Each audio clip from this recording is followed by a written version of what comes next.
The views and opinions expressed on the Nova Society are those of the panelists and guests and do not necessarily reflect the views or opinions of the Phoenix Research Institute or any institution which any panel member is associated. Reproduction or dissemination other than for the purpose of education or information without the express written permission of the Phoenix Research Institute or Nova Society Media is strictly prohibited.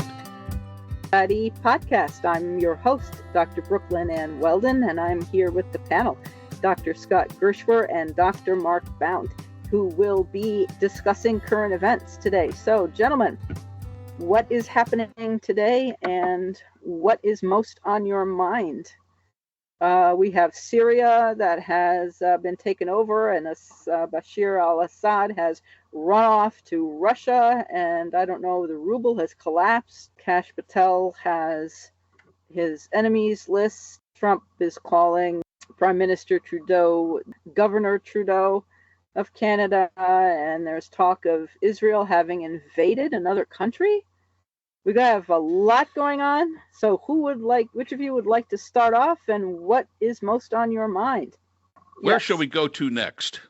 Well, what are your thoughts about the murder of this United Healthcare, whatever the company was? The fact that many Americans here seem to be applauding the fact that the CEO has been killed, and now the suspect has been apprehended in Altoona, Pennsylvania, and is fighting extradition back to Manhattan or back to New York, and saying that what he did was righteous and so on and so forth. What are your thoughts about the response of our fellow Americans? I mean, the CEO did in fact use an AI program apparently to reject many more claims than would be ordinarily warranted, and apparently did cause certainly harm to, if not the deaths of, individuals who were insured in his company, under his company. So he bears responsibilities for people's deaths. I don't know. What are your thoughts? Well, before the election. And do you expect there to be more of this? Apparently, this guy who shot him was a supporter of Musk's, which unless I misread what I read, which I thought very interesting.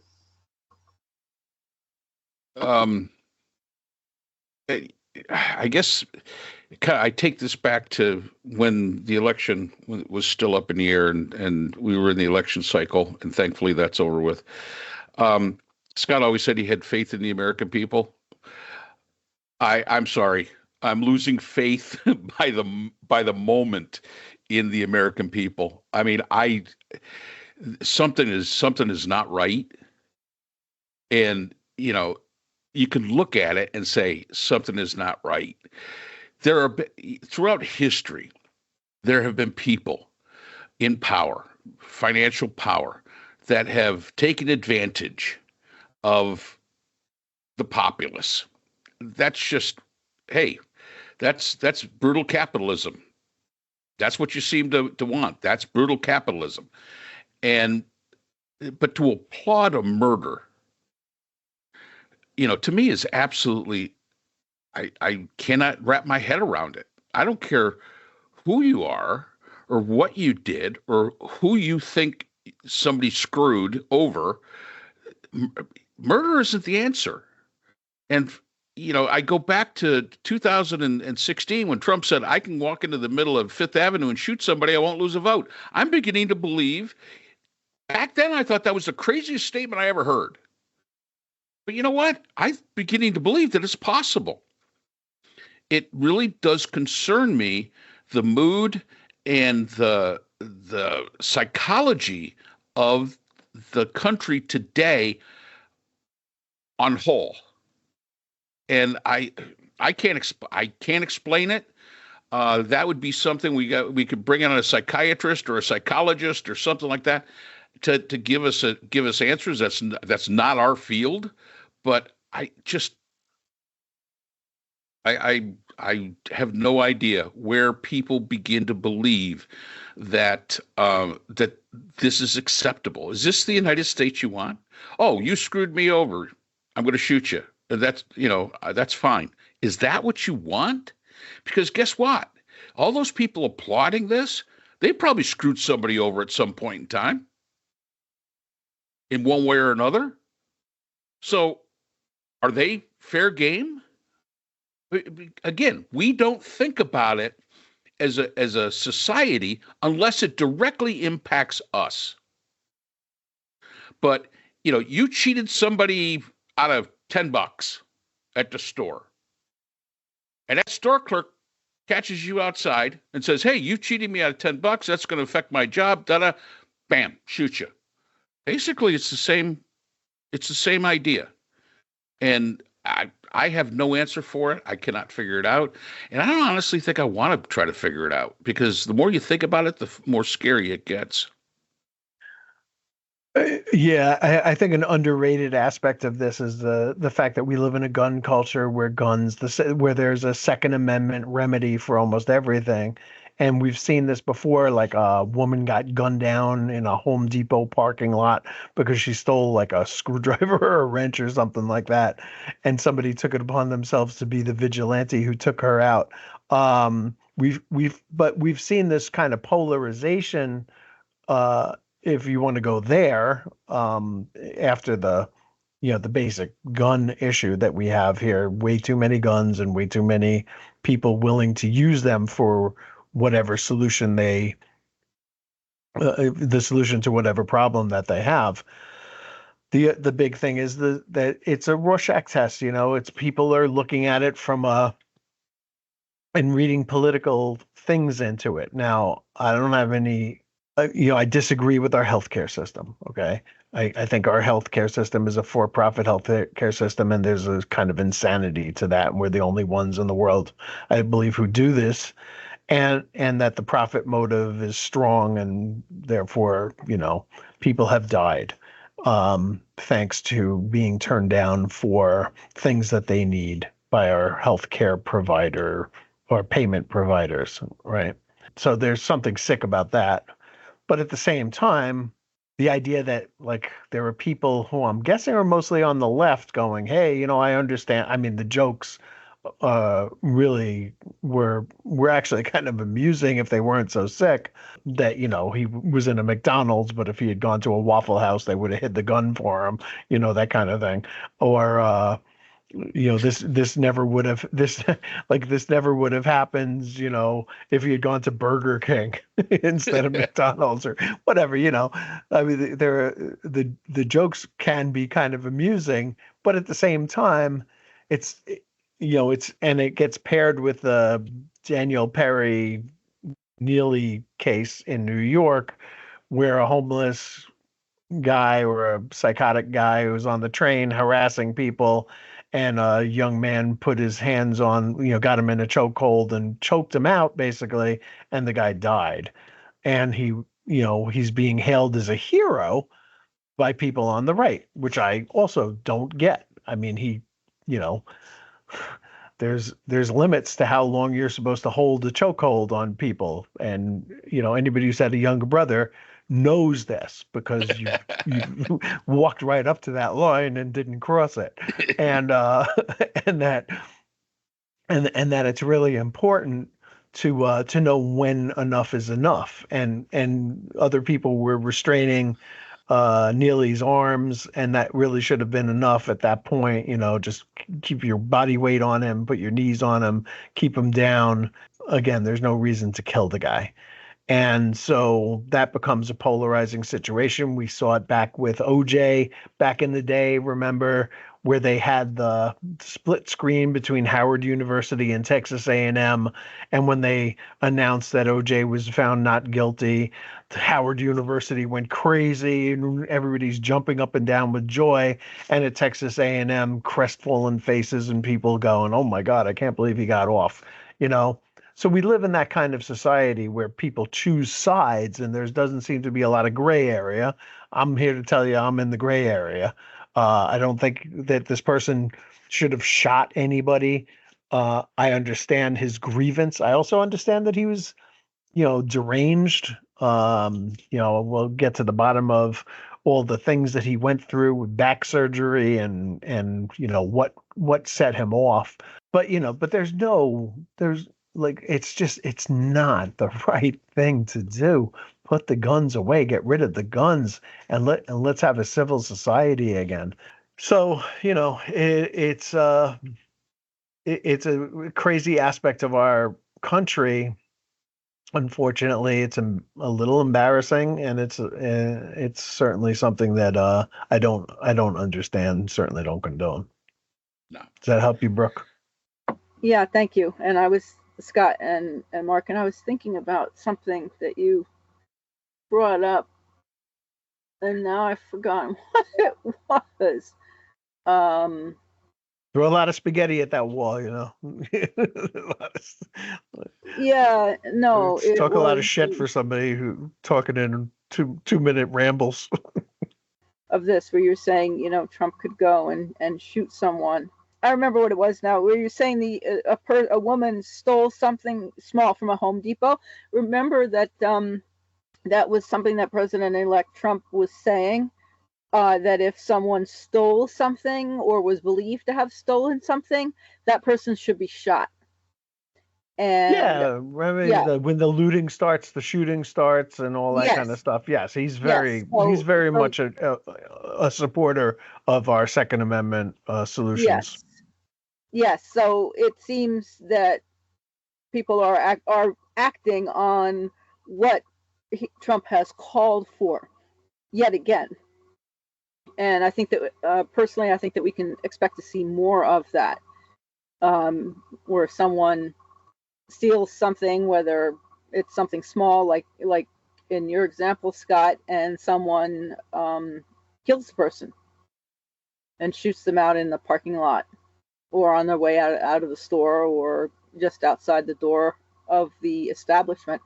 And sooner or later, my concern is that sooner or later, a bystander, a child or someone innocent, will also be killed, or will be killed instead of the intended target. Well, and the intended target, let's face it, he's innocent. He's walking down the street. Okay, he wronged you, or you're making that assumption. I mean, if you have a problem with it, that's what the courts are for. Run it through there. My fear is that, and I always go back to, there's two TV shows that I actually rewatched in the past few days. The first one was Rod Serling, who actually was from my hometown. He was a teacher at the high school that I was at, but it was before my time. And Rod Serling wrote "The Monsters Are Coming to Maple Street." Yeah.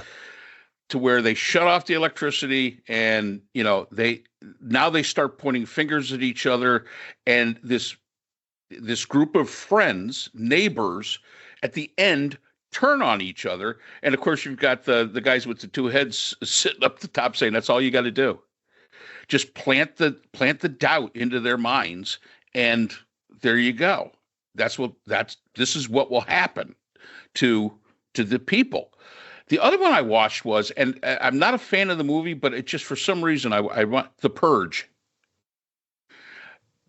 You got to start, you want to talk about dystopian. The Purge is definitely, and that's supposedly right here in the United States happening, where one night you can commit any crime you want and not be, oh yeah. I mean, it's a horror. It's kind of a dystopian horror film. But whenever we look at, some of the things that are going on in the United States today, Fahrenheit 451 comes to mind. Just all these things that, writers from so many years ago, they always said Jules Verne was a genius because he came up with mechanical ideas in his stories that actually became real. In the 60s, Star Trek. The idea of the communicator is now our cell phone, and all the things that we took as a society from the pages of fiction. Well, this is fiction. And we seem to be moving toward this more dystopian fiction every single day. And why people seem to think that's acceptable or that they would want that, I would encourage them, go read these books before somebody bans them, number one. Go read them and you will see what can happen. There's a Cormac McCarthy book that was made into a movie. The Road. Road. And Fahrenheit 451 has already been banned, by the way, in many jurisdictions or school. Right? Sorry for interrupting you, Scott. In many school districts, I think that was one of the books that is on the banned list. But Mein Kampf is still on the shelves. I know. And Mark, if you like that kind of movie, The Civil War, if you haven't seen that, the movie The Civil War is a fairly recent movie, 2023, I think. Pretty good, pretty wild stuff about the aftermath of a civil war. Right. Yep. And again, we're a society, and we've said this before. We're a society. We elected somebody that was a reality person on TV. A scripted reality person. Suppose yes, not really reality, but it was scripted. And there are so many things in the culture of film today that we're moving toward. I know that it's an alternate. It's an alternate history. The Man in the High Castle. Really a good show. And you can almost see what, of course, if for those who have never seen it, it's about Germany actually won the World War II, and they've taken over the United States. And Japan has the West Coast, Germany has the East Coast, and the center, the Midwest, and the center is, the unclaimed lands. But just seeing the moves that were made in that movie to control the population, you can equate it to what's happening today. You could sit there and say, wow, that looks like something that's happening. May not be exact, but the intent is still there, and you can still make the connection. So there's a lot of things. Again, I encourage before it's banned, get out there and read these books and really see what the world could be like if these dystopian themes of fiction were to come true. And it really is. It's very, very frightening. And it's something that this is something that we have to watch. I know, Brooke, sometimes you get very concerned over what the government's going to do. I know you do. And I understand. But the fact is I'm more worried about what the people are going to do. The government is they're way out there, But that guy across the street is still the guy across the street. And that's the concern that I have. And again, there are so many different, we've talked about this before, so many different parallel universes that could happen with Trump being the president and all the things that he plans to do and all that. And I think of it this way. I know that some of the plans that the president-elect is going to try to put out there are going to hurt the people that voted for him, because they think he's going to lift them up, and he's not going to lift them up. I'm sorry. You're in an alternate universe if you think he even cares about lifting you up. You're still going to be the same that you were beforehand, and this is going to hurt you. And now my question is who are you going to take your anger out on that? Where's that anger going to manifest itself? And in our country, it should manifest itself at the voting booth, but it doesn't.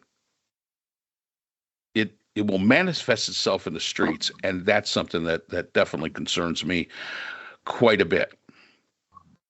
Yeah, my concern also, Mark, and it will manifest itself in the way that Trump tells people it should. which is the enemy within and whatnot, because people have been primed for that now for a number of years. And the rhetoric just keeps escalating. And he'll find Trump when things don't go the way he says they will. And he's already saying in the most recent interview that he had, I guess, with Kristen Welker, he says, well, he can't guarantee anything. So she was saying, do you guarantee prices will go down? Oh, I can't guarantee anything. Well, during the campaign and prior to that, he certainly guaranteed all sorts of things. And now he's saying he can't guarantee anything. Well, of course, he couldn't guarantee anything before either. And when his non-concepts of any ideas fail and the tariffs bring prices up, it will be because of the wrecking, as the Alexander Solzhenitsyn in the Gulag Archipelago, where Solzhenitsyn describes his experiences in being put into the Gulag, the Stalin Gulag prison system. And Stalin always referred to the people who Stalin installed non-experts who were supposedly loyal party members over to be in charge of the experts who had run the Tsar's government, because of course the experts were the enemy, and the non-experts who were telling the experts what to do, of course the systems would fail, and they hadn't failed in the past because the experts knew how to run the systems. Then, of course, the non-experts did not get blamed, not initially anyway. It was the experts who were blamed for it, and they were accused of wrecking. And the experts were put into the Gulag. And that I can see where individuals will be accused of wrecking or something close to that. And I was very much interested in J.D. Vance's comment at one point. He during the I think it was during the election period, he said, well, we don't need experts, we're going to rely on common sense. And I'm thinking, yeah, okay, so when people are boarding a plane, you don't need an expert then to fly the plane. We'll just ask one of the passengers, and I'm sure that they can figure out how to fly the airplane. I mean, what Vance is saying makes no sense. And it's the same type of authoritarian leadership claim that Stalin made. And people don't seem to understand that. And inevitably, of course, the people who don't know what they're doing are going to cause damage to systems that have been created and sustained by people who did know what they were doing. And then there will have to be someone blamed. So that's all the time we have for today's episode. The Nova Society is a production of the Phoenix Research Institute. We'd like to thank our sponsor for this week's episode, the Phoenix Research Group, an independent research consortium offering social issue solutions to NGOs and international government agencies through multidisciplinary, nonpartisan, and unbiased research. We'd also like to thank our podcast partners, Buzzsprout, who hosts the Nova Society, Audacity, our editing partners, Podkite, who does all our analytics, iHeart Radio, where people get their music and podcasts, Apple iTunes, the largest source of music and podcasts on the internet, Spotify, the most popular source for the Nova Society. The Nova Society is available on all these and other quality platforms mentioned in our description. We'd like to thank our listeners. Without you, the Nova Society would not be possible. If you have a comment, a question, or would like to be a guest on the Nova Society, we can be reached at nova.society.podcast@gmail.com. Always remember, the power of society is knowledge. So for Dr. Scott Gershwer, Dr. Priscilla Hobbs, Dr. Brooklyn Ann Weldon, and all of us here at the Nova Society, I'm Dr. Mark Bound. Be well, and we hope to see you again next time.